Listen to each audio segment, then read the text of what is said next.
জুলাই সনদ ও সংস্কার ইস্যুতে বিএনপি জামায়াতের টানাপোড়েন বাড়ছে। সরকার ও বিরোধী দলের বোঝাপড়া না হলে সুযোগ নিতে পারে তৃতীয় পক্ষ, বলছেন বিশ্লেষকরা।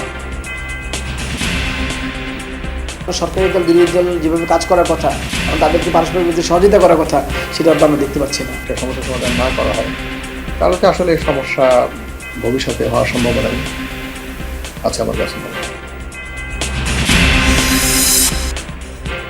যুক্তরাষ্ট্রে হত্যার শিকার বাংলাদেশি শিক্ষার্থী বৃষ্টির মরদেহ কিছুক্ষণের মধ্যেই দেশে ফিরছে। দাফনের জন্য নেওয়া হবে গ্রামের বাড়ি মাদারীপুরে। এলাকায় শোকের ছায়া। পশ্চিমবঙ্গের নতুন মুখ্যমন্ত্রী হিসেবে শুভেন্দু অধিকারীর শপথ আজ। প্রস্তুত কলকাতার ঐতিহাসিক ব্রিগেড প্যারেড গ্রাউন্ড। যোগ দেবেন মোদি, অমিত শাহ।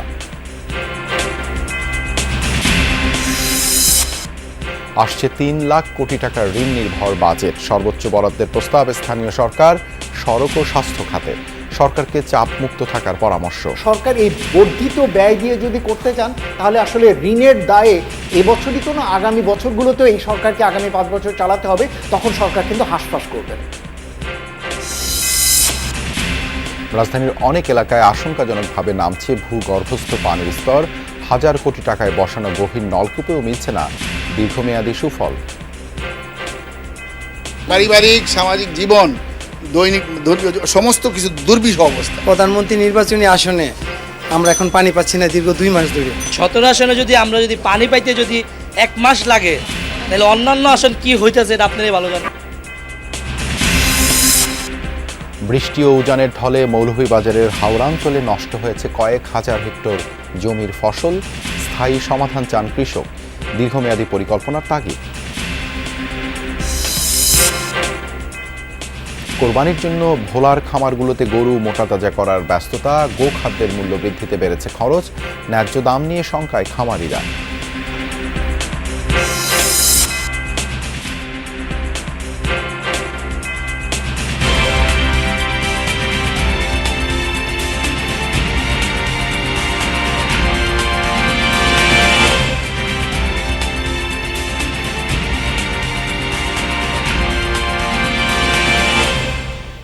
আমন্ত্রণ যমুনা নিউজে আপনাদের সঙ্গে আছি দেবাশিস রঞ্জন সরকার। এতক্ষণ শিরোনাম দেখছিলেন। আপাত দৃষ্টিতে জুলাই সনদ ও সংস্কার ইস্যুতে বিএনপি আর জামায়াতের মুখোমুখি অবস্থানকে রাজনৈতিক কৌশল মনে হলেও এই টানাপোড়েন রাজনৈতিক সংঘাতে রূপ নিতে পারে, এমনটাই মনে করছেন বিশ্লেষকরা। এ নিয়ে সরকার ও বিরোধী দলের মধ্যে বোঝাপড়া না হলে সুযোগ নিতে পারে তৃতীয় পক্ষ। বিশ্লেষকরা বলছেন, সংস্কার ইস্যুতে বিরোধী দল এবং জনগণকে আস্থায় আনার দায়িত্ব সরকারি দলেরই। বিস্তারিত আরিফুর রহমান সবুজের রিপোর্টে। সামনে এবং পিছনে জেল খাটে নাই, মামলার শিকার হয় না এমন কোন মানুষ এখানে এই সংসদে আসে নাই। আওয়ামী লীগ নেই এক সময়ের বিএনপির মিত্ররাই এবার সংসদে বিরোধী দলের আসনে। জুলাই গণ অভ্যুত্থান পরবর্তী নতুন সংসদে কাদা ছোড়াছুড়ি কিংবা বৈরিতা থাকবে না, এমনটাই মনে করা হচ্ছিল। তবে ত্রয়োদশ জাতীয় সংসদের শুরু থেকেই উল্টো চিত্র। সংবিধান সংস্কার পরিষদ, গণভোট এবং জুলাই সনদ বাস্তবায়ন প্রশ্নে প্রায় প্রতিদিনই উত্তপ্ত হয় অধিবেশন কক্ষ। সংসদ ছাপিয়ে এই উত্তাপ ছাড়িয়েছে বাইরেও। এই আদেশটি অন্তর্বর্তীকালীন সরকারের অন্তহীন একটি প্রতারণার দলিল। যারা কখনো কখনো কনফরমিস্ট, যারা কখনো কখনো রিফর্মিস্ট, তারা মূলত হচ্ছে অপরচুনিস্ট। 70% ভোট অবশ্যই গণভোটে দিয়েছে। জনগণ কিন্তু সংবিধান পরিবর্তন করার জন্য 51% ভোট আমাদেরও দিয়েছে। যতক্ষণ দাবি আদায় না হবে ততক্ষণ পর্যন্ত আমরা রাজপথ ছাড়বে না। মতভেদ এখন রূপ নিয়েছে রাজনৈতিক বৈরিতায়। দেশ জুড়ে সমাবেশের ঘোষণা দিয়েছে জামায়াত নেতৃত্বাধীন 11 দলীয় ঐক্য। এমন বৈরী অবস্থা সুখকর হবে না বলে মনে করছে বিশ্লেষকরা। 12 তারিখে সরকার বলেন, বিরোধী দল সরকার কাছে আমাদের একটা পজিটিভ চাওয়া আছে জাতির। সেই পজিটিভ চাওয়াটা পূরণ করার জন্য সরকারি দল বিরোধী দল যেভাবে কাজ করার কথা এবং তাদেরকে পারস্পরিক সহযোগিতা করার কথা, সেটা আমরা দেখতে পাচ্ছি না। দীর্ঘমেয়াদী আসলে সংস্কার না হয় অথবা জনগণের সাথে সংশ্লিষ্ট বিষয়গুলো যদি এটা সমস্যার সমাধান না করা হয়, তাহলে তো আসলে সমস্যা ভবিষ্যতে হওয়ার সম্ভাবনাই আছে আমার কাছে মনে হয়। গণভোট ও জুলাই সনদ নিয়ে বিভ্রান্তি সৃষ্টি করে বিশৃঙ্খল পরিস্থিতি তৈরির চেষ্টা চলছে বলে অভিযোগ করেছেন বিএনপি নেতারা। জনগণকে বিভ্রান্ত করার জন্য কিছু কথাবার্তা তারা বলা শুরু করেছে। জামায়াত সহ 11 দলীয় ঐক্যের নেতারা বলছেন, জুলাই ইস্যুতে জনগণের সাথে প্রতারণা করছে বিএনপি। আমরা হাসিনাকে 16 বছর সুযোগ দিয়েছি, সেই শক্তি আমাদের নাই। যদিও এটিকে জামায়াতের রাজনৈতিক কৌশল মনে করছে রাজনৈতিক বিশ্লেষকরা। যারা ক্ষমতা আছে তাদের অসম্মান করেন, তাদেরকে জনগণের কাছে অপদস্থ করতে চান সোশ্যাল মিডিয়া এবং অন্যান্য কিছুর মাধ্যমে, তারা যা করে নেয় তার ব্যাপারে ভিন্ন মেসেজ দিতে চান, একটা রাজনীতি করতে চান, ভিন্ন নেগেটিভ রাজনীতি, স্পয়েল রাজনীতি। সেই রাজনীতি করতে চাইলে তো দেশের জন্য ভালো হবে না, আপনাদের জন্য ভালো হবে না। জাতীয় ইস্যুকে বাদ দিয়ে ব্যক্তিগতভাবে আক্রমণ করা, এই সমস্ত বিষয়গুলো চলে আসে, তাহলে আলটিমেটলি তার প্রভাব ছাত্র সংগঠনের উপর পড়বে এবং ছাত্র সংগঠনগুলো তখন দেখা যাচ্ছে সংঘর্ষ ইতিমধ্যে এটা পড়েছে। সরকার ও বিরোধী দলের টানাপোড়েন চূড়ান্ত রূপ নিলে সুযোগ নিতে পারে অন্য পক্ষ। দেখা যাচ্ছে আওয়ামী লীগের যারা নীরব অবস্থায় আছে এখন, তাই না, তারা আরো সংগঠিত হবে এবং জনগণের মধ্যে তখন তাদের গ্রহণযোগ্যতা বেড়ে যাবে। সরকার এবং বিরোধী দলের এই গ্যাপটা যদি বড় হয়, সরকার এবং বিরোধী দল দুই পক্ষের রিস্ক আছে। এই রিস্কটা কোন পক্ষ থেকে আসবে সেটা বলা কঠিন। রাষ্ট্রকে যখন ক্রাইসিসে পড়ে তখন কারা রাষ্ট্রের সুবিধাটা পাবে এটা কিন্তু সহজ করে বলা যাবে না। রাজনৈতিক বাহাসের বাইরে সরকার এবং বিরোধী দলকে জনস্বার্থের ইস্যুকে গুরুত্ব দেওয়ার আহ্বান বিশ্লেষকদের। আমরা নিজেদেরকে সতর্ক রাখবো যাতে আর কেউ এই দেশে বিশৃঙ্খলা তৈরি করতে না পারে। আরিফুর রহমান সবুজ, যমুনা নিউজ, ঢাকা। আজ দেশে ফিরছে যুক্তরাষ্ট্রে হত্যাকাণ্ডের শিকার বাংলাদেশি শিক্ষার্থী নাহিদা সুলতানা বৃষ্টির মরদেহ। বাংলাদেশ সময় সকাল 8:40 তার মরদেহ দেশে পৌঁছানোর কথা রয়েছে। বৃহস্পতিবার বৃষ্টির মরদেহ ঢাকায় পাঠানোর প্রক্রিয়া শুরু হয়। মরদেহ পাঠানোর পুরো প্রক্রিয়া যুক্তরাষ্ট্রের মায়ামি ভিত্তিক বাংলাদেশ কনস্যুলেট জেনারেল তদারকি করেন। জানা যায়, ফ্লোরিডার অরল্যান্ডো আন্তর্জাতিক বিমানবন্দর থেকে বৃষ্টির মরদেহ নিয়ে এমিরেটসের EK-220 ফ্লাইট ঢাকার উদ্দেশ্যে রওনা হয়। দুবাইয়ের ট্রানজিট শেষে ফ্লাইটটি পৌঁছাবে ঢাকায়। হত্যার শিকার 2 PhD শিক্ষার্থীর মধ্যে জামিল আহমেদ লিমনের মরদেহ দেশে পৌঁছায় গত 4 মে। এর আগে নৃশংস হত্যাকাণ্ডের শিকার ইউনিভার্সিটি অফ সাউথ ফ্লোরিডার PhDর শিক্ষার্থী জামিল আহমেদ লিমন ও নাহিদা সুলতানা বৃষ্টিকে মরণোত্তর ডক্টরেট ডিগ্রি প্রদান করা হয়েছে। স্থানীয় সময় শুক্রবার ইউনিভার্সিটি অফ সাউথ ফ্লোরিডার বসন্তকালীন সমাবর্তনে এই সম্মাননা প্রদান করা হয়। মিয়ামির বাংলাদেশ কনস্যুলেট অফিসে কর্মরত একজন প্রতিনিধি উপস্থিত থেকে জামিল ও বৃষ্টির পরিবারের পক্ষে সম্মাননা গ্রহণ করেন। এ বিষয়ে আরও জানাতে হযরত শাহজালাল আন্তর্জাতিক বিমানবন্দর থেকে যোগ দিচ্ছেন সহকর্মী তানভীর মৌসুম। তানভীর, নাহিদা সুলতানা বৃষ্টির মরদেহ বহনকারী ফ্লাইটটি নির্ধারিত সময়ে কি ঢাকায় পৌঁছাবে? নিহতের স্বজনরা কি বিমানবন্দরে উপস্থিত আছেন? যেখানে আসলে দেবাশিস মরদেহটি আসবে, আমরা এখন সেখানেই অবস্থান করছি, 8 নম্বর গেটে, এবং যেখানে আসলে মৃতদেহ হস্তান্তর করা হয় এরই মধ্যে আসলে এই জায়গাটির প্রস্তুতি কিন্তু নেওয়া শেষ হয়ে গেছে এবং এখানে যে পরবর্তীতে ব্রিফিংয়ের জন্য আলাদা করে যে ব্যবস্থা সেটিরও আয়োজন করা হয়েছে। নির্ধারিত সময় বলতে 8:40 যেহেতু এই মরদেহটি এখানে আসার কথা রয়েছে, সেহেতু এখনও হাতে কিছু সময় থাকার কারণে এই ফ্লাইটটি বিলম্ব হবে কিনা সেটি বলা যাচ্ছে না। তবে এর আগেও আমরা দেখেছি যখন আরেকজনের তার সাথে আরেকজন যিনি ছিলেন তার যখন মরদেহ এসেছিল তখন কিন্তু সেটি সময় মতোই এসেছিল। তবে এই যে এই মরদেহ নাহিদা সুলতানা বৃষ্টির মরদেহ 8:40 পৌঁছানোর কথা রয়েছে, আমরা কিন্তু জেনেছি যে বৃহস্পতিবার সন্ধ্যায় ফ্লোরিডার অরল্যান্ডো আন্তর্জাতিক বিমানবন্দর থেকে এমিরেটসের ফ্লাইটে এই মরদেহটি পাঠানো হয় এবং এ সময় কিন্তু বাংলাদেশ কনস্যুলেট জেনারেলের যে উইং সেখান থেকেও কিন্তু পুরো প্রক্রিয়াটি তদারকি করা হয়েছিল।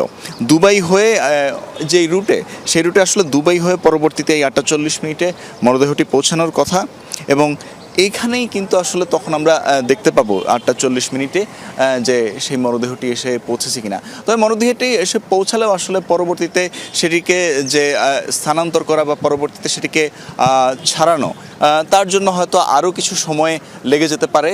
আর এখন পর্যন্ত এই জায়গায় আমরা দেখেছি যে নিহতের স্বজন যারা রয়েছে তাদের উপস্থিতি চোখে পড়েনি, হয়তো বা তারা ভিতরেও অবস্থান করতে পারেন। দেবাশিস। তানভীর, ধন্যবাদ যুক্ত হবার জন্য। এদিকে গ্রামের বাড়ি মাদারীপুরে জানাজা শেষে পারিবারিক কবরস্থানে দাফন করা হবে নাহিদা সুলতানা বৃষ্টির মরদেহ। এ বিষয়ে আরও জানাতে মাদারীপুর থেকে যুক্ত হচ্ছেন সহকর্মী SM শাকিল। শাকিল, বৃষ্টির জানাজা কখন হবে? দাফনের প্রস্তুতি কি সম্পূর্ণ হয়েছে? বৃষ্টির যে কবরস্থান সেখানে কিন্তু দাফন করার জন্য ইতিমধ্যে খবর করা হচ্ছে এবং তার যে দাদা এবং দাদির কবরস্থানের পাশেই কিন্তু তার মরদেহটি শায়িত করা হবে, এমনটা কিন্তু পরিবারের পক্ষ থেকে জানানো হয়েছে। তবে এখন পর্যন্ত কিন্তু সেই কবর করার কাজ চলছে এবং হয়তো দুপুর নাগাদ বা আস্তে আস্তে দুপুর 3টাও বাজতে পারে, এমনটাই কিন্তু পরিবারের পক্ষ থেকে জানানো হয়েছে। তারা বলছেন যে হয়তো আসরের পরে এখানে জানাজা হবে এবং জানাজার পরে কিন্তু সেই পারিবারিক কবরস্থানে তাকে শায়িত করা হবে। তবে এখানে আমরা পরিবারের সাথে একটু কথা বলার চেষ্টা করছিলাম। তাদের একদম শোকে তারা রয়েছেন এবং শুধু তার পরিবারই নয়, এই এলাকার কিন্তু একদম শোকের ছায়া নেমে এসেছে, এমনটা কিন্তু আমরা দেখেছি। তবে এখন পর্যন্ত তারা বলছেন যে হয়তো দুপুর নাগাদ এখানে আস্তে আস্তে হয়তো দুপুর 2টা বা 3টা থাকতে পারে বৃষ্টির মরদেহ, এবং তার পরবর্তীতে কিন্তু এখানে যে আসরের সময় সেখানে কিন্তু জানাজা হবে তার বাসাতেই এবং তার পারিবারিক কবরস্থানে কিন্তু তাকে শায়িত করা হবে। দেবাশিস, ধন্যবাদ শাকিল যুক্ত হবার জন্য। পশ্চিমবঙ্গের নতুন মুখ্যমন্ত্রীকে বরণে প্রস্তুত কলকাতার ঐতিহাসিক ব্রিগেড প্যারেড গ্রাউন্ড। আজ স্থানীয় সময় সকাল 10টায় সেখানে রাজ্য প্রধান হিসেবে শপথ নেবেন বিজেপির শুভেন্দু অধিকারী। ভেন্যুতে নেওয়া হয়েছে সব ধরনের প্রস্তুতি। নিরাপত্তা নিশ্চিতে পুরো মাঠকে ভাগ করা হয়েছে প্রায় 35টি সেক্টরে। মোতায়েন করা হয়েছে প্রায় 4000 পুলিশ সদস্য। কড়া নিরাপত্তার চাদরে মুড়ে দেওয়া হয়েছে গোটা এলাকা। শহর জুড়ে লাগানো হয়েছে প্রায় 1 লাখ গেরুয়া পতাকা। শপথ অনুষ্ঠানে উপস্থিত থাকবেন প্রধানমন্ত্রী নরেন্দ্র মোদী, কেন্দ্রীয় স্বরাষ্ট্রমন্ত্রী অমিত শাহ, বিজেপি সভাপতি নীতিন নবীন সহ দলটির আরও বেশ কয়েকজন শীর্ষ নেতা। অংশ নেবেন দেশের অন্তত 20টি রাজ্যের মুখ্যমন্ত্রীও। গঙ্গোত্রী থেকে গঙ্গাসাগর পুরো ভারত জুড়েই যেন একে একে ফুটে চলেছে বিজেপির পদ্ম ফুল। পূর্বে তাকাও নীতির অনুসরণ করে সম্প্রতি পশ্চিমবঙ্গেও বিজয় নিশানা উড়িয়েছে দলটি। ক্রমেই গেরুয়া রঙে ছেয়ে যাচ্ছে ভারতের মানচিত্র। পশ্চিমবঙ্গে সরকার গঠনের পর ভারত জুড়ে মোট 22 রাজ্যের কর্তৃত্ব এখন বিজেপির হাতে। এবার দক্ষিণ ভারতে অবস্থান শক্ত করাই দলটির লক্ষ্য বলে মনে করেন বিশ্লেষকরা। দীর্ঘ 15 বছর পর পশ্চিমবঙ্গে ক্ষমতার পালাবদল। কংগ্রেস তৃণমূল ঘুরে বিজেপিতে এসে শুভেন্দুর বাজিমাত। পরবর্তী মুখ্যমন্ত্রী হিসেবে নাম ঘোষণার পর থেকেই তার বাড়ির সামনে এমন হইহুল্লোড়ে মেতেছে অনুসারীরা। শুরুটা হয়েছিল 2014 সালের লোকসভা নির্বাচনে নরেন্দ্র মোদীর ভূমিধস জয়ের মধ্য দিয়ে। তখন থেকেই উত্তর ও পশ্চিম ভারতে নিজেদের অবস্থান পাকাপোক্ত করতে কাজ শুরু করে দলটি। উত্তরপ্রদেশ, মধ্যপ্রদেশ আর গুজরাটের মতো রাজ্যগুলো হয়ে ওঠে বিজেপির পাওয়ার হাউস। রাজস্থান, হরিয়ানা আর ছত্তিশগড়েও শক্ত অবস্থানে গেরুয়া শিবির। সাম্প্রতিক বছরগুলোতে কমফোর্ট জোন হিন্দিভাষী রাজ্যগুলোর বাইরেও আধিপত্য বিস্তার করেছে বিজেপি। দীর্ঘদিন ধরেই আঞ্চলিক প্রভাব ভেঙে 2024 সালে ওড়িশায় সরকার গঠন করে দলটি। মহারাষ্ট্রে অভ্যন্তরীণ বিরোধে আঞ্চলিক দল শিবসেনা 2 ভাগে বিভক্ত হলে দুর্বল হয়ে পড়ে দলটি। একটি অংশ বিজেপির সাথে জোট করলে পদ্ম প্রতীক থেকেই মুখ্যমন্ত্রী বেছে নেন মোদী শাহ। বাকি রাজ্যগুলোতে বিজেপির সমীকরণ একটু আলাদা। বিহারে নীতিশ কুমার মুখ্যমন্ত্রীর পদ ছাড়ার পরেও জোটসঙ্গী জেডিইউর সাথে মিলে ক্ষমতা টিকিয়ে রেখেছে বিজেপি। অন্ধ্রপ্রদেশ আর আসাম, মেঘালয় সহ উত্তর পূর্ব ভারতের রাজ্যগুলোতে আঞ্চলিক দলগুলোর সাথে জোটবদ্ধ হয়ে সরকার গড়েছে বিজেপি। তবে কেরালা, তামিলনাড়ু সহ দক্ষিণ ভারতে এখনও পদ্মফুল ফোটাতে পারেনি মোদীর দল। এসব রাজ্যে নামমাত্র ভোট রয়েছে বিজেপির। তাই দলটির পরবর্তী লক্ষ্য হবে দক্ষিণ ভারত, এমনটাই ধারণা বিশ্লেষকদের। বর্তমান ভারতে কেন্দ্রশাসিত অঞ্চলসহ 31টি রাজ্যের 22টিতেই বিজেপি নেতৃত্বাধীন এনডিএ জোটের আধিপত্য। জোটবদ্ধ হয়ে দলটি ভারতের কমপক্ষে 72% মানুষকে শাসন করছে। কমল হি কমল খিলা হুয়া হ্যায়। প্রাণপ্রতিম কুণ্ডু, যমুনা নিউজ। অর্থনীতিতে সংকট থাকলেও আসছে বাজেটে 3 লাখ কোটি টাকার উন্নয়ন কর্মসূচি রাখতে চায় সরকার, যার 1 লাখ কোটি জোগাড় করতে হবে ঋণ করে। সর্বোচ্চ বরাদ্দের প্রস্তাব স্থানীয় সরকার, সড়ক উন্নয়ন ও স্বাস্থ্য খাতে। অর্থ পরিকল্পনা উপদেষ্টা জানালেন, কম সুদে দীর্ঘমেয়াদী ঋণ পেলেই ভেবে দেখা হবে, বাড়তি কোনো চাপ নেওয়া হবে না। এ অবস্থায় বাজেটের আগে সরকারকে রাজনৈতিক চাপমুক্ত থাকার পরামর্শ অর্থনীতিবিদদের। প্রকল্প বাস্তবায়ন নিয়ে ভালো খবর নেই। অর্থবছরের প্রথম 9 মাসে এডিপি বাস্তবায়নের হার মাত্র 36%, যা গত 5 বছরের মধ্যে সর্বনিম্ন। মূল কারণ রাজনৈতিক পট পরিবর্তন আর অর্থ সংকট। তার উপর জুলাই গণঅভ্যুত্থানের জেরে কাজ ছেড়েছেন অনেক ঠিকাদার ও প্রকল্প পরিচালক। এর মাঝেই নির্বাচনী ইশতেহারের সাথে সামঞ্জস্য রাখতে 1300 প্রকল্প পুনর্মূল্যায়ন করছে বিএনপি সরকার, যে কাজ শেষ হবে আগামী মাসে। এর মাঝেই 2026-27 অর্থ বছরের উন্নয়ন বাজেট নিয়ে জোর আলোচনা। প্রস্তাবিত আকার 3 লাখ কোটি টাকা, যা চলতি অর্থ বছরের চেয়ে 50 ভাগ বেশি। এই অর্থের সিংহভাগ যোগান দেওয়া হবে অভ্যন্তরীণ উৎস থেকে, বাকি প্রায় 1 লাখ কোটি টাকা আদায়ের ভাবনা বিদেশি ঋণ থেকে। এডিপিতে সর্বোচ্চ 36,228 কোটি টাকা বরাদ্দের প্রস্তাব স্থানীয় সরকার বিভাগে। 31,000 কোটি টাকা পেতে পারে সড়ক পরিবহন ও মহাসড়ক বিভাগ। চলতি বছরের চেয়ে 247 ভাগ বাড়িয়ে স্বাস্থ্য খাতে বরাদ্দের প্রস্তাব 26,808 কোটি টাকা। গড়ে 21,000 কোটি টাকা করে বরাদ্দ পেতে পারে প্রাথমিক ও গণশিক্ষা এবং মাধ্যমিক ও উচ্চ মাধ্যমিক বিভাগ। 19,000 কোটি টাকার কিছু বেশি পাবে বিদ্যুৎ বিভাগ।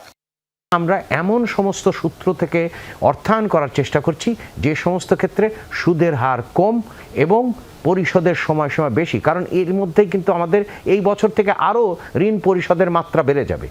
তো এইরকম একটা পরিস্থিতিতে দেখেন, বাস্তববাদী পদ্ধতিতে বাস্তবসম্মত উপায়ে জনগণের কল্যাণ নিশ্চিত করে দাম, সূত্র এবং অর্থায়ন নিশ্চিত করা হচ্ছে। চলতি অর্থ বছরের প্রথম 9 মাসে প্রায় 1 লাখ কোটি টাকার রাজস্ব ঘাটতি হয়েছে। তার মানে সরকার চাপে আছে। বেতন ভাতা, দেশি বিদেশি ঋণের সুদ কিংবা জ্বালানি আমদানির মতো ব্যয়ে বেশি নজর দিতে হচ্ছে। প্রশ্ন হচ্ছে, এই অবস্থা চললে কি এডিপি বাস্তবায়নের টাকা জোগাড় হবে? সরকারের বিভিন্ন ধরনের প্রকল্প যেগুলো দীর্ঘমেয়াদী ধীরে ধীরে নেওয়া যায়, এরকম কিছু প্রাধিকার না সেট করলে সরকার এই বর্ধিত ব্যয় দিয়ে যদি করতে চান, তাহলে আসলে ঋণের দায়ে এবছরই তো না, আগামী বছরগুলোতেও এই সরকারকে আগামী 5 বছর চালাতে হবে। তখন সরকার কিন্তু হাঁসফাঁস করবেন। বাজেটের আগে 2026-27 অর্থ বছরের এডিপি অনুমোদনে জাতীয় অর্থনৈতিক পরিষদের সভা হবে চলতি মাসেই। তৌহিদ হোসেন, যমুনা নিউজ, ঢাকা। সময় গড়ায় বাড়ে বয়স, কিন্তু থেমে থাকে না মানুষের চলার পথ। অভিজ্ঞতার ভাঁজে জমে জীবনের গল্প। জীবন সায়ান্নে এসে কেউ খোঁজেন একটু বিশ্রাম, আবার কেউ ধরে রাখেন কর্ম আর সম্পর্কের পুরনো ছন্দ। নাহিদ হোসেনের তোলা ছবিতে গ্রামাঞ্চলের প্রবীণ মানুষদের দিন যাপনের গল্প জানাবেন সহকর্মী তাজনুল ইসলাম।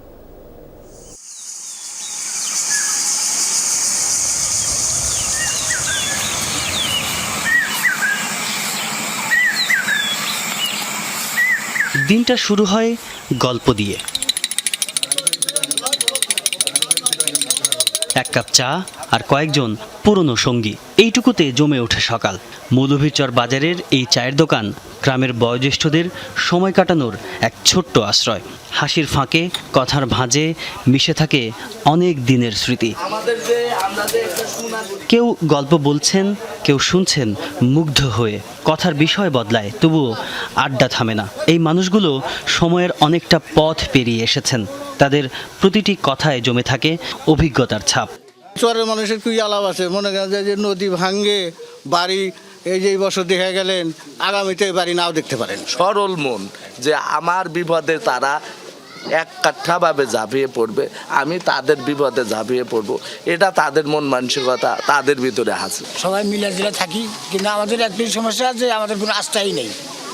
একটা রুগী যদি অসুস্থ হয়, জামাজ বোন নেওয়ার জন্য আমাদের তেমন আস্থা নেই। রাজনীতি কিন্তু দলাদলি নেই, কে কোন দল করে করে, কিন্তু একজন হানাহানি দেওয়া, মারধর করা, কায়দা চুরা নেতা সেও করা, এইটা আমাদের চর এলাকার সরল সোজা মানুষ আমাদের এখানে খুব কম আছে।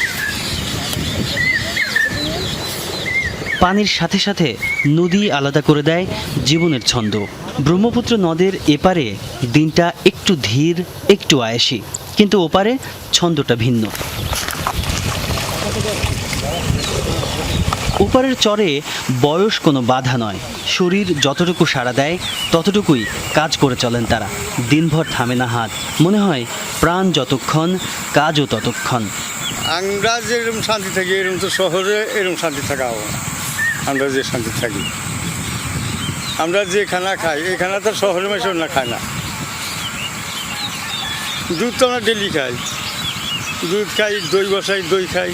নিজে তো সাথে সাথে যা পারি তা করি, তাছাড়া উপায় নেই।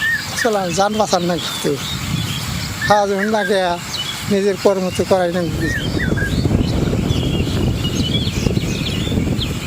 রোদ যতই তীব্র হোক, তবুও থেমে থাকে না তাদের দিন। কাজের ভেতরেই তারা খুঁজে নেন সময়, নিজেদের মতো করে বেঁচে থাকার মানে। পরিশ্রমী তাদের অভ্যাস আর জীবনেরই অংশ। পানির সময় একটু কষ্ট হয়, আপনার কষ্ট আরামও আছে, হাঁটা নাগে না। বাড়ির বগল দিকে না লোকাইছে যাই বাজারে, এর মারা নাগে না। এখন তো বালুচর মারা নাগে। গ্রামের মানুষ বলতে ঠিক যেমন যেমন বোঝায়, যেমন সরলতার কথা শোনা যায়, ঠিক তেমন সরল, ঠিক তেমন হাসি খুশি মানুষের দেখা মিলবে এই চিথুলিয়া দিগর চরে। অনেক পরিশ্রম রয়েছে, দিনভর প্রচণ্ড রকমের কাজের মধ্যে দিয়ে যেতে হয়, কিন্তু জীবন নিয়ে তাদের কোনো রকমের কোনো অভিযোগ নেই।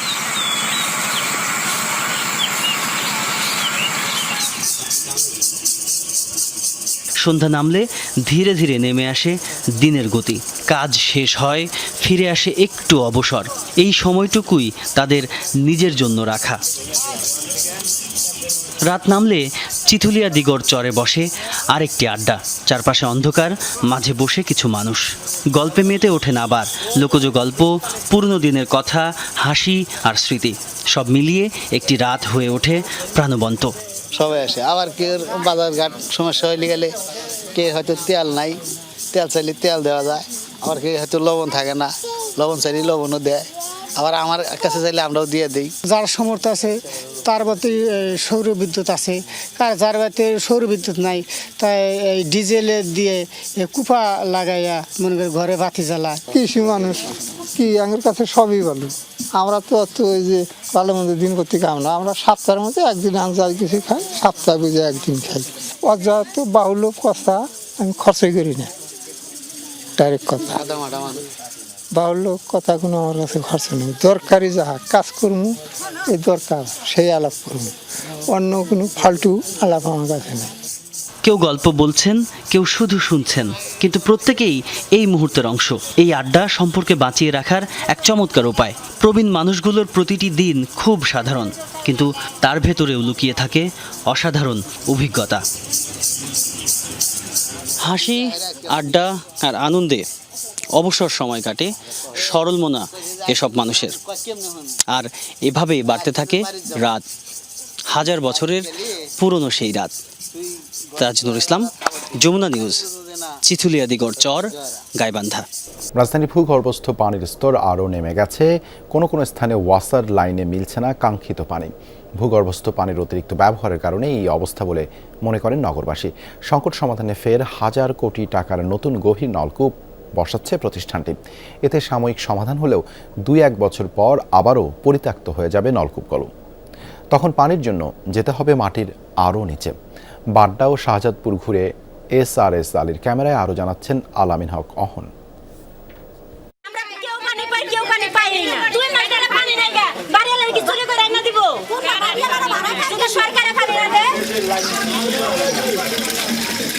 পানির জন্য রাজধানীবাসীর এই যুদ্ধ প্রতিদিনের। পানির লাইনে দীর্ঘক্ষণ দাঁড়িয়ে থেকে শেষ পর্যন্ত পানিও জুটছে না অনেকের। যে কোনো মুহূর্তে এই পানির ট্যাঙ্কিতে যতটুকু পানি আছে সেটি শেষ হয়ে যাবে, তারপরে বা তারা কি করবেন। বাড্ডা শাহজাদপুর নিয়ে এই অংশ ঢাকা ওয়াসার মর্স জোন 8-এর আওতায়। বিশাল এই এলাকায় বাস করেন নানা পেশার 15 লাখের বেশি মানুষ। 2-3 দিন যাবত কোনো গোসল করতে পারি না। অজু করার জন্য মসজিদে গেলে বাইরে থেকে যারা আসে পানি নাই। পানির দাম 400 টাকা অফিসিয়ালি, কিন্তু আসলে ডেলিভারি দিলে পরে আপনাকে 800 টাকা। পারিবারিক সামাজিক জীবন, দৈনিক ধর্মীয় সমস্ত কিছু দুর্বিষহ অবস্থা। প্রধানমন্ত্রী নির্বাচনী আসনে আমরা এখন পানি পাচ্ছি না দীর্ঘ 2 মাস ধরে। 17 আসনে আমরা যদি পানি পাইতে 1 মাস লাগে, তাহলে অন্যান্য আসন কি হইতেছে এটা আপনারাই ভালো জানেন। উত্তর বাড্ডায় পানির জন্য তীর্থের কাক যেন প্রতিটি বাসিন্দা। বারবার জলাধার খুলেও হতাশা ছাড়া মিলছে না কিছুই। একদম নিচে, অন্য সময় কি এটা ভরা থাকে? সারা রাত্র পানির জন্য জায়গা থাকে। 12টা থেকে চেক করতেছি যে পানি আসে কিনা, রাতে না ঘুমাইয়া একেবারে শূন্য, পানি আসবে না। জলের খোঁজে উত্তর বাড্ডার হাজিপাড়া এলাকার বাসিন্দারা নিজ উদ্যোগে বসিয়েছেন পাইপলাইন। 2 লাখ টাকা খরচ করা হলেও পুরোটাই গেছে জলে, মিলছে না কাঙ্ক্ষিত পানি। অগত্য পানির ব্যবহার কমাতে নানা কৌশল নিচ্ছেন গৃহবধূরা। মাছ খাওয়া ছেড়ে গৃহবধূরা রান্নায় এমন তরকারি বেছে নিয়েছেন যেখানে পানির ব্যবহার কম। এখানেই শেষ নয় দুর্ভোগ, অনেকেই পানি টানতে গিয়ে দুর্ঘটনায় আহত হয়েছেন। অন্য এক বাসা থেকে পানি আনতে গেছিলাম, ওই পাটা পিছলে পানি আনতে যে পানি সহকারে পা পিছলে পড়ে গেছি। কোনো রকম ডাল ভাত খেয়ে, একটু ডিম ভাজি ডাল ভাত এগুলো খেয়ে আসছি। পানি না পেলে অসুবিধা, তারপর মুখ টুক ধোয়া লাগে, স্কুলে যেতেও লেট হয়ে যায়। মিটারের পিছনে লেগে থাকে যে কখন পানি আসবে, কিন্তু পানি আসে না। কেন এই পানির সংকট খুঁজে দেখার চেষ্টা করেছে যমুনা টেলিভিশন। দিন দিন নেমে যাচ্ছে রাজধানীর ভূগর্ভস্থ পানির স্তর, যে কারণে খোদ ওয়াসার যেগুলো ডিপ পাম্প রয়েছে সেগুলো বিকল হয়ে গেছে। তার একটি এই উত্তর বাড্ডার হাজিপাড়ার এই পাম্পটি, যে কারণেই একটি মাত্র পাম্প এই মুহূর্তে সচল রয়েছে, যেখানে 2টি পাম্প সচল রাখার কথা।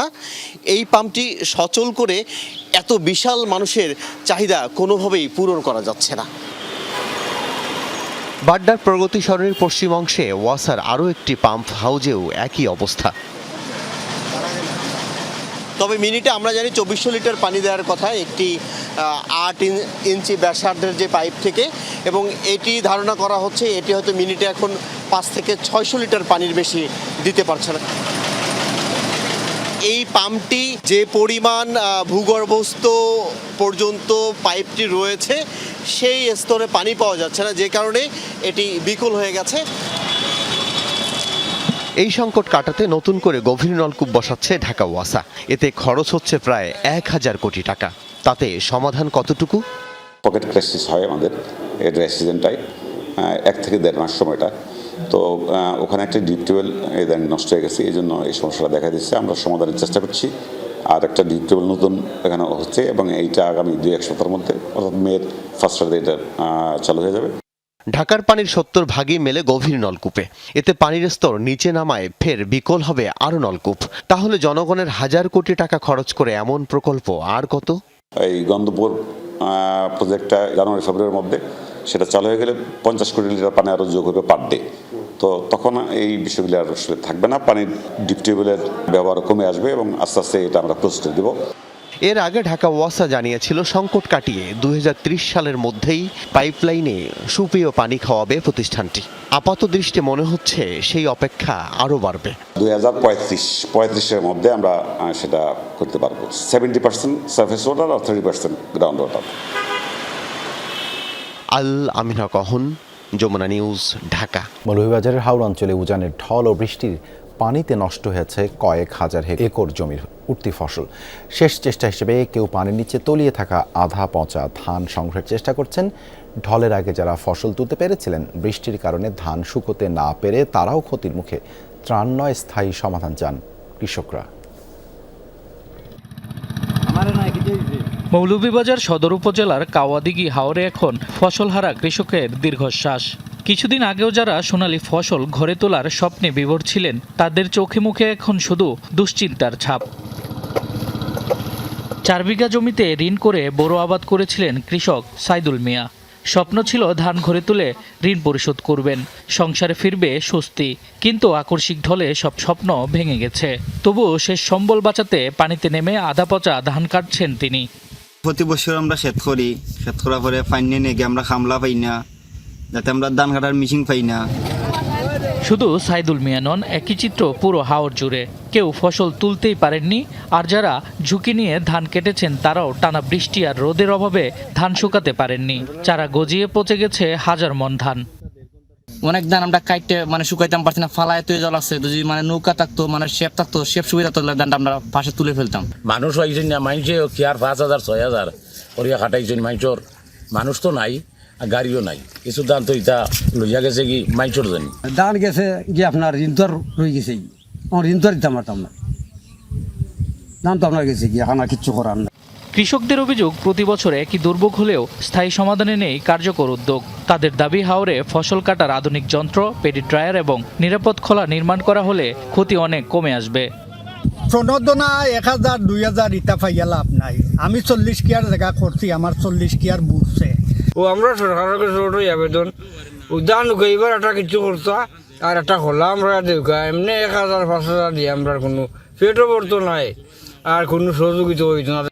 কৃষি কর্মকর্তারা বলছে, জলবায়ু পরিবর্তনের প্রভাবে হাওরে প্রাকৃতিক দুর্যোগ বাড়ছে। তাই কৃষকদের সুরক্ষায় দীর্ঘমেয়াদী পরিকল্পনা প্রয়োজন বলে মনে করেন তারা। মেগা প্রকল্প নিতে হবে, আমাদের ফসলকে বাঁধ তৈরি করতে হবে, এবং ফসলকে বাঁধ তৈরি করার সাথে আমাদের নিষ্কাশনের কথাটা চিন্তা করতে হবে, যেন উজানের পানি সেই পানি আবার ফুলে আবার বাঁধের উপর না যায়। আমাদের সেই চিন্তা করতে হবে। আমাদের কৃষকের পণ্যের মার্কেট চ্যানেল সৃষ্টি করতে হবে। কৃষি বিভাগের তথ্য মতে চলতি মৌসুমে জেলার হাওর অঞ্চলে প্রায় 3000 হেক্টর জমির ফসল পানিতে তলিয়েছে। এর মধ্যে প্রায় 2000 হেক্টর জমির ধান সম্পূর্ণ নষ্ট হয়েছে। এছাড়াও ধান শুকাতে না পারায় নষ্ট হয়েছে প্রায় 1000 মেট্রিক টন ধান। শামস তাবরিজ উচ্ছ্বাস, যমুনা নিউজ। ঈদুল আজহা সামনে রেখে ভোলায় ছোট বড় খামারগুলোতে চলছে ব্যস্ততা। দেশীয় পদ্ধতিতে গরু মোটা তাজা করতে দিনরাত পরিশ্রম করছেন খামারি ও শ্রমিকরা। তবে গোখাদ্যের দাম বেড়ে যাওয়ায় বিপাকে পড়েছেন তারা। তার উপর ভারতীয় পশু আসলে ন্যায্য দাম পাওয়া নিয়ে শঙ্কায় খামারিরা। গবাদি পশুর পরিচর্যায় খামারে খামারে সকাল থেকে শুরু হয় ব্যস্ততা। কোরবানির ঈদ সামনে রেখে ভোলার ৭ উপজেলার ছোট বড় খামারগুলোতে চলছে গরু মোটাতাজাকরণ। প্রাণী সম্পদ বিভাগের তথ্য মতে জেলায় এবার প্রায় ৬৫,২৭১টি গরু প্রস্তুত করা হচ্ছে কোরবানির জন্য। খামারিরা বলছেন দেশীয় পদ্ধতিতে গরু মোটাতাজা করেন তারা, তবে এবার গোখাদ্যের দাম বেড়েছে কয়েক গুণ। তাই লালন পালনের খরচ বাড়ায় ন্যায্য দাম পাওয়া নিয়ে শঙ্কায় খামারিরা। গমবুসি, নলগাছ, যেগুলা কাঁচা ঘাস খোল মনে করেন এগুলা খাওয়াইতেছি। গরুর দাম আছে 4 লক্ষ, 3 লক্ষ, 2.5 লক্ষ নিচ্ছে। এই মিলে আমার 6 পিস গরু আমাদের আছে। গত বছর থেকে এবার আমাদের গরুর খাদ্যের দাম অনেক বেড়ে গেছে, 3 থেকে 3.5 টাকা বেড়ে গেছে। এবার আমাদের গরু পালতে অনেক খরচ হয়েছে, অনেক লাভবান মনে করছি। এই কোরবানিতে যদি আমরা গরু বেশি দামে না বিক্রি করতে পারি আমাদের অনেক লস হয়ে দেবো। কেউ যেন অসাধু উপায়ে পশু মোটাতাজা করতে না পারে সেজন্য নজর রাখার তাগিদ স্থানীয়দের। আমরা প্রশাসনের কাছে এবং পশু সম্পদ মন্ত্রণালয়ের কাছে অনুরোধ করব যাতে হাটে অসুস্থ গরু এবং অবৈধভাবে মোটাতাজা করা গরু, ইঞ্জেকশন দেওয়া গরু যাতে মাঠে না আসে। কুরবানি লেগে গরু কিনি, কোনটা সুর গরু কোনটা কি গরু আমরা তার জানি না। এবার যে মানে কোনো সুর গরুদের না ঢুকতে পারে। জেলা প্রাণী সম্পদ বিভাগ বলছে এবার ভোলায় চাহিদার চেয়ে বেশি পশু প্রস্তুত রয়েছে। কেউ অবৈধ পন্থায় পশু মোটাতাজা করলে ব্যবস্থা নেওয়া হবে বলে জানান প্রাণী সম্পদ কর্মকর্তা। এগুলা আমরা নেগেটিভভাবে খামারিদেরকে বোঝাচ্ছি, এটার কুফলটা বোঝাচ্ছি, সাথে সাথে অ্যাকশনে যাচ্ছে। যদি আমরা কোনো এই ধরনের কোনো অসাধু ঔষধের কোনো সন্ধান পাই আমরা সাথে সাথে ব্যবস্থা নেব। সরকারি হিসাবে এবার ভোলার ৭ উপজেলায় কোরবানির যোগ্য পশু রয়েছে মোট 1,03,017টি, যেখানে জেলার চাহিদা 81,180টি। তাপস সরকার, যমুনা নিউজ। হাম উপসর্গে কিছুতেই ঠেকানো যাচ্ছে না শিশু মৃত্যু। প্রতিদিন দীর্ঘ হচ্ছে মৃত্যুর মিছিল। তিল ধারণের ঠাঁই নেই বিভিন্ন হাসপাতালে।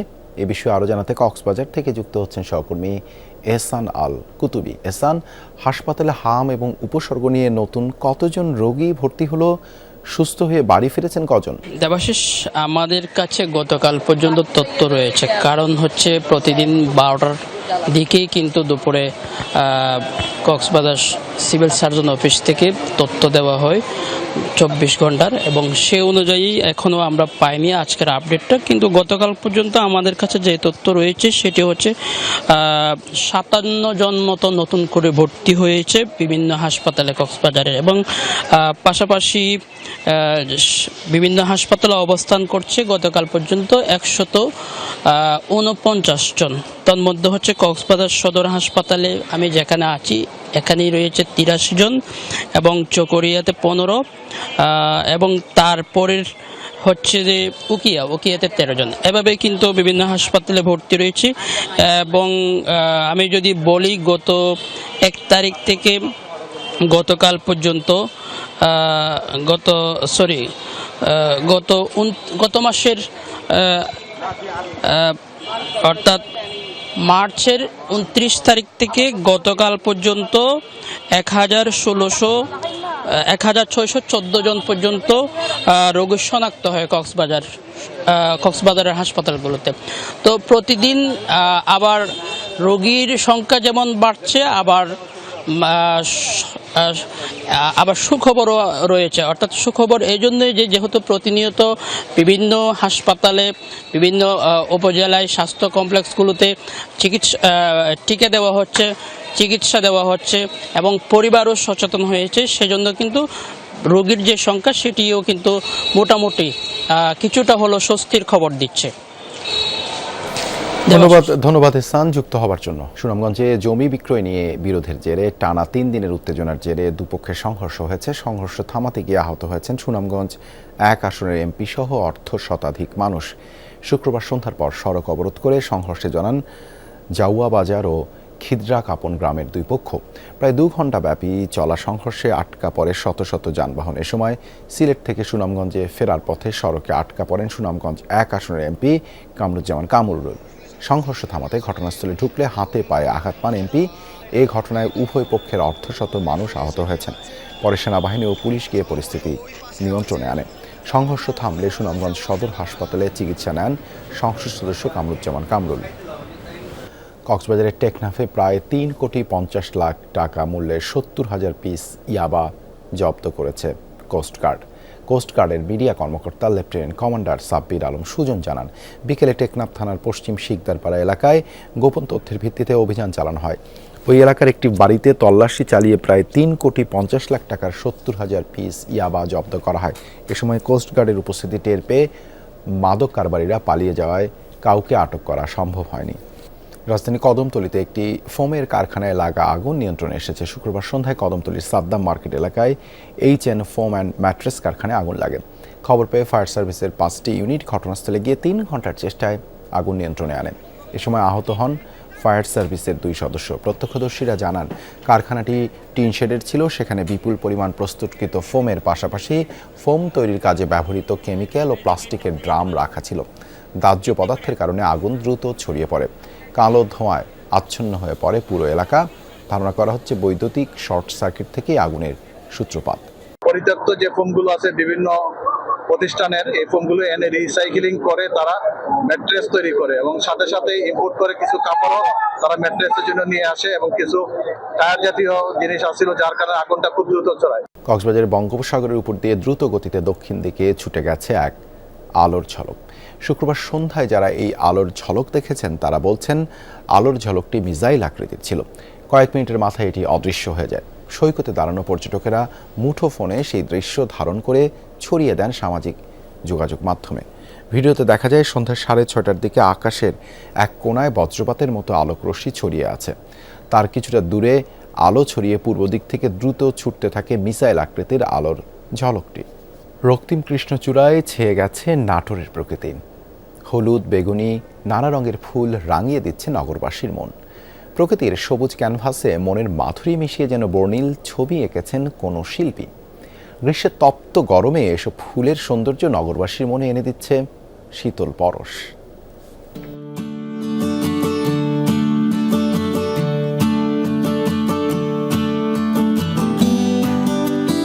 ফুলে ফুলে ছেয়ে গেছে বনলতা সেনের নাটোর। কৃষ্ণচূড়া, সোনালু, জারুল, মাধবীলতারা ধরা দিয়েছে অপরূপ সাজে। সেই রূপের আগুনে তপ্ত রোদও যেন ফিকে হয়ে গেছে। রং বদলানো প্রকৃতির নেশা। সব মৌসুমে আলাদাভাবে সে নিজেকে রঙিন করে তোলে রংধনুর 7 রঙে। সবুজ পাতার ফাঁকে উকি দেয় নানা রঙের ফুল, ঠিক যেন কোনো অনন্য কবিতার কাব্যিক প্রতিচ্ছবি, যা রোদের প্রখরতার মাঝেও স্বস্তি এনে দেয় পথিকের মনে।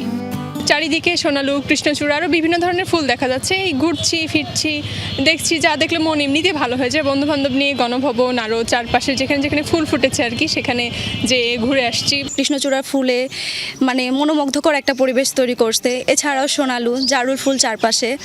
আজকে আমরা ফ্যামিলি নিয়ে ঘুরতে আসছি, ছবি তুলতেছি, আমরা ঘুরতেছি ঘুরতেছি, এটাতে আমরা অনেক এনজয় ফিল করতেছি। নাটোর শহরের উত্তরা গণভবন সহ বিভিন্ন সড়ক মহাসড়কের পাশে এখন ফুলের সমারোহ। নাগরিক জীবনের ক্লান্তি ভুলাতে মোহনীয় এই সৌন্দর্য উপভোগ করছে নগরবাসী। আজকে আমরা আব্বু আম্মুর সাথে আমার অনেক মজা দেখতে ভালো লাগছে। যখন প্রচণ্ড রৌদ্রে তাপদাহে এই ফুলগুলো ফোটে, বিশেষ করে কৃষ্ণচূড়া তার রাঙা রূপটা ফুটে তোলে, তখন মনে করিয়ে দেয় যে কঠিনতম সময়েও আমরা সৌন্দর্য এবং আশার আলো ছড়াতে পারি। অসংখ্য ফুল ফুটেছে যা আমাদের মনকে প্রাণবন্ত করছে, আমাদের মনকে শীতল করে দিচ্ছে এই ফুলগুলো। প্রকৃতির ভারসাম্য রক্ষার পাশাপাশি সৌন্দর্য বর্ধনে বনায়নের তাগিদ দেন কৃষি সম্প্রসারণ অধিদপ্তরের কর্মকর্তা। কৃষ্ণচূড়া এটি আসলে প্রকৃতির একটি অকৃত্রিম বন্ধু এবং সৌন্দর্যের প্রতীক বলে আমরা মনে করছি। এটির প্রতি মানুষের অকৃত্রিম ভালোবাসা, এর ছায়ায় মানুষ বসে থাকে, এর দিকে তাকিয়ে থাকে। ফুলের সৌন্দর্য উপভোগের পাশাপাশি অনেকেই তা ফ্রেমবন্দি করে রাখছেন, যা আগামী দিনে মনের আঙিনায় সুখ স্মৃতি হয়ে ধরা দেবে। সাবরিনা লিজা, যমুনা নিউজ। এখনও যুক্তরাষ্ট্রের দেয়া শান্তি প্রস্তাবের জবাব আসেনি ইরানের পক্ষ থেকে, তবে খুব শিগগিরই একটি প্রতিক্রিয়া আসবে বলে আশাবাদী মার্কিন প্রেসিডেন্ট ডোনাল্ড ট্রাম্প। এতে ব্যর্থ হলে কঠোর পদক্ষেপের হুঁশিয়ারি দেন তিনি। বলেন, সমঝোতা না হলে ইরান ইস্যুতে ভিন্ন পথে এগোতে পারে তার প্রশাসন। এ সময় ট্রাম্প প্রজেক্ট ফ্রিডম আরও বিস্তৃত করার সম্ভাবনার ইঙ্গিত দেন। মার্কিন নৌবাহিনীর সহায়তায় হরমুজ প্রণালীতে একটি নিরাপদ করিডোর তৈরির উদ্দেশ্যে নেওয়া হয়েছিল এই উদ্যোগ। মার্কিন প্রেসিডেন্ট জানান, সবকিছু ঠিকঠাক না এগোলে প্রজেক্ট ফ্রিডম প্লাস শিরোনামে নতুন করে শুরু হবে কার্যক্রম, যাতে যোগ হবে আরও কিছু পদক্ষেপ। এদিকে ওয়াশিংটনের শান্তি প্রস্তাব পর্যালোচনা করা হচ্ছে বলে জানিয়েছেন ইরানের পররাষ্ট্র মন্ত্রণালয়ের মুখপাত্র ইসমাইল বাঘেই। 3 দিনের যুদ্ধবিরতিতে রাজি হয়েছে রাশিয়া ইউক্রেন। শুক্রবার সামাজিক মাধ্যমে এই কথা জানিয়েছেন মার্কিন প্রেসিডেন্ট ডোনাল্ড ট্রাম্প। বলেন, শনিবার থেকে সোমবার পর্যন্ত চলবে এই যুদ্ধবিরতি। তথ্যটি নিশ্চিত করেছে মস্কো, কিয়েভও। ট্রাম্পের ঘোষণা কিছুক্ষণ পরেই ইউক্রেনের প্রেসিডেন্ট ভলোদিমির জেলেনস্কি নিশ্চিত করেন, যুক্তরাষ্ট্রের মধ্যস্থতায় যুদ্ধ বন্ধে আলোচনায় অংশ হিসেবেই 3 দিন স্থগিত থাকবে সংঘাত। এই যুদ্ধবিরতির আওতায় সব ধরনের সামরিক অভিযান বন্ধ থাকবে। পাশাপাশি 2 দেশ 1000 করে যুদ্ধবন্দী বিনিময় করবে বলেও জানান ট্রাম্প। জেলেনস্কিও নিশ্চিত করেছেন বন্দী বিনিময়ের বিষয়টি। রুশ প্রেসিডেন্ট ভ্লাদিমির পুতিনের সহকারী ইউরি উশাকভ জানিয়েছেন, যুদ্ধবিরতির ব্যাপারে মার্কিন প্রশাসনের সাথে টেলিফোনে আলোচনার মাধ্যমে সমঝোতা হয়েছে। অভ্যুত্থান ও হত্যাচেষ্টার আশঙ্কা আরও কড়াকড়ি করা হয়েছে রুশ প্রেসিডেন্ট ভ্লাদিমির পুতিনের নিরাপত্তা। এমনকি তার সাম্প্রতিক উপস্থিতি আড়াল করতে পুরনো ভিডিও সম্প্রচার করছে ক্রেমলিন, এমন দাবি করেছে মার্কিন সংবাদ মাধ্যম CNN। ইউরোপীয় এক গোয়েন্দা সংস্থার বরাত দিয়ে প্রতিবেদনে বলা হয়, ইউক্রেন যুদ্ধ শুরুর পর নির্মিত গোপন বাংকারেই দীর্ঘ সময় অবস্থান করছেন পুতিন। বাসভবন ও কর্মস্থল ঘিরেও জোরদার করা হয়েছে নজিরবিহীন নিরাপত্তা ব্যবস্থা। রাশিয়ার ক্ষমতার কেন্দ্র ক্রেমলিন। ভ্লাদিমির পুতিনের এই নিরাপদ বাসভবন নিয়ে এখন ঘুরছে গোপন আতঙ্কের ছায়া। ইউরোপীয় গোয়েন্দা সংস্থার এক প্রতিবেদনের দাবি, নিরাপত্তার শঙ্কায় এখন বাংকারে বসবাস করছেন পুতিন এবং তার চারপাশে গড়ে তোলা হয়েছে নিচ্ছিদ্র নিরাপত্তা বলয়। গোয়েন্দা সূত্রগুলোর দাবি, ইউক্রেন যুদ্ধ দীর্ঘায়িত হওয়া, সামরিক ক্ষয়ক্ষতি, ড্রোন হামলার ঝুঁকি এবং অর্থনৈতিক চাপ ক্রেমলিনের ভেতর উদ্বেগ বাড়িয়েছে। পাশাপাশি শীর্ষ পর্যায়ে আভ্যন্তরীণ দ্বন্দ্ব ও দুর্নীতির অভিযোগও পরিস্থিতিকে করেছে আরও জটিল। ফলে পুতিনের ঘনিষ্ঠ কর্মী, রাঁধুনি, দেহরক্ষী এবং ফটোগ্রাফারদের পর্যন্ত গণপরিবহন ব্যবহার সম্পূর্ণভাবে নিষিদ্ধ করা হয়েছে। তাদের ব্যবহৃত মোবাইল ফোনেও ইন্টারনেট সংযোগ বন্ধ রাখা হয়েছে, যেন কোনোভাবেই তথ্য বাইরে ফাঁস না হয়। এমনকি ক্রেমলিনে প্রবেশের ক্ষেত্রেও এখন 2 ধাপের নিরাপত্তা যাচাই বাধ্যতামূলক করা হয়েছে। আরও বলা হয়েছে, পরাক্রমশালী এই নেতার চলাচলের ক্ষেত্রেও রয়েছে বড় ধরনের সীমাবদ্ধতা। কঠোর নিরাপত্তা ব্যবস্থা থাকা সত্ত্বেও পুতিনের অন্যান্য বাসভবনে তিনি এবং তার পরিবারের সদস্যদের যাতায়াত আপাতত বন্ধ করা হয়েছে। প্রতিবেদন অনুযায়ী সাম্প্রতিক সময়ে তিনি কোনো সামরিক স্থাপনাও পরিদর্শন করেননি। এর পরিবর্তে নিয়ন্ত্রিত পরিবেশে ধারণ করা ভিডিও এবং সীমিত জনসমক্ষে উপস্থিতির মাধ্যমে তাকে দেখানো হচ্ছে। এর আগে পুতিনের বডি ডাবল ব্যবহারের গুঞ্জনও উঠেছিল। তবে এ বিষয়ে ক্রেমলিনের পক্ষ থেকে এখন পর্যন্ত আনুষ্ঠানিক কোনো প্রতিক্রিয়া জানানো হয়নি। অস্মিতা বিশ্বাস, যমুনা নিউজ। এই ছিল যমুনা নিউজে এতক্ষণ সাথে থাকার জন্য ধন্যবাদ সবাইকে।